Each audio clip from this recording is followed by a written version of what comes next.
искам всички да се молят за Муамба. Изключително солидарни са абсолютно всички футболисти в Висшата лига с състоянието на Фабрис Муамба. Няма как да бъде пропусната символиката в този случай. В крайна сметка Челси се нуждаеше само от 12 минути, за да открие резултата. Гари Кейхил е човекът, който реализира. Видяхме Питър Шмайхел отново. Каспер обаче малко можеше да направи в тази ситуация. Като че ли можеше да излезе, тъй като топката бе в малкото наказателно поле. Каспер Шмайхел обаче реши да остане на гол линията и това му струваше скъпо. Сюлейман Бамба отново бе надскочен от Гари Кейхил. Торес може и да не се разписва до сега, но наистина играе превъзходно. Колкото бе заслугата на Саломон Калу за второто попадение, като че ли дважди по-голяма бе тя на Фернандо Торес. Вижте как безкомпромисно се справи Фернандо Торес с Ричи Уелънс. В нито един момент не позволи на бившият полузащитник на Манчестър Юнайтед да го настигне. След това видя нахуването в наказателното поле на Саломон Калу и след това за Калу бе лесно. Останал сам срещу Каспер Шмайхел.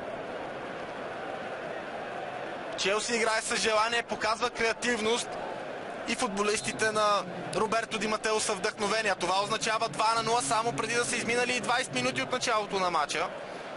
Всъщност съвсем малко повече от 17 трябваха на домакините за стигнат. Торес, минутата е 67-ма. Отново не бе убедително изпълнението на Фернандо Торес. Този път обаче испанецът намери път за топката към вратата. Ето и усмивката, която бяхме забравили на испанеца. Получава той поздравление от Бранислав Иванович. Още една страхотна атака на Челси, завършена подобаващо от Фернандо Торес. А колко са щастливи и феновете на Челси заради Ел Ниньо. Абсолютно всички приветстват това попадение на Фернандо Торес. Дали пък от тук наседне няма да се превърне Фернандо Торес в човекът, който всички познаваме, в головата машина, която че ли бяхме забравили в последните месеци, от октомври насам. Или по-точно казано още от трансфера му от Ливърпул на Станфорд Бридж през юни миналата година. Великолепен пас на Рауме Ирелеш към Фернандо Торес и отлично докосване на Фернандо Торес. Не бе силен ударът, но бе великолепно насочен. 3-0 за Челси, който върви уверено по пътя към полуфиналите. Челси, голмайсторът в FA Cup не само на Лестър, но и в целия турнир, бележи 6-то си попадение в надпреварата през този сезон.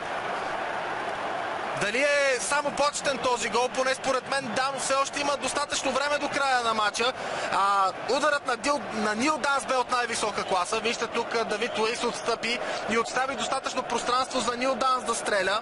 Той го направи отлично този път и Петър Чех нямаше какво да стори. А след това Джермейн Бекфорд прояви хищническия си инстинкт. Великолепно пласиране от Джермейн Бекфорд и 3-1. Дали пък интригата не се връща?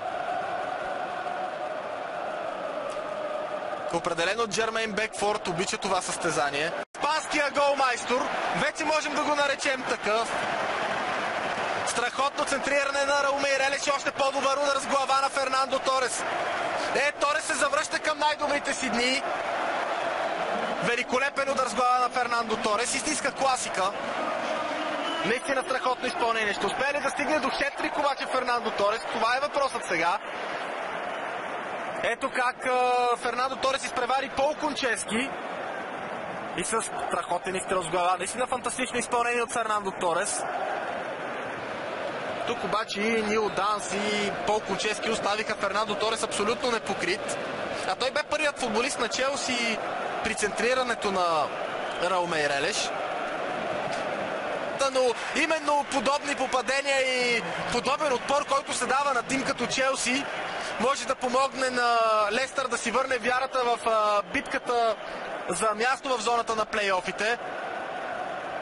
Какво изпълнение на Бен Маршал! Страхотно, наистина великолепен удар на полузащитника на Лестър. Топката се отби в страничната града. Тя обаче отдавна бе станала невъзможна за Петър Чех. И така 89-та минута на Фернандо Торес в останалите две. В други две той се превърна и в ролята на асистент. Тук просто головете няма да спрат да валят. 90-та минута Рауме Ирелеш. Челси 5, Лестър 2.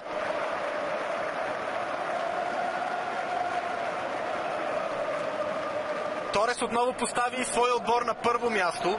Можеше и сам да шутира, изпълнен със самочувствие след тези два гола. Той обаче видя, че Раул Мейерес е на по-добра позиция и предпочете да му подаде.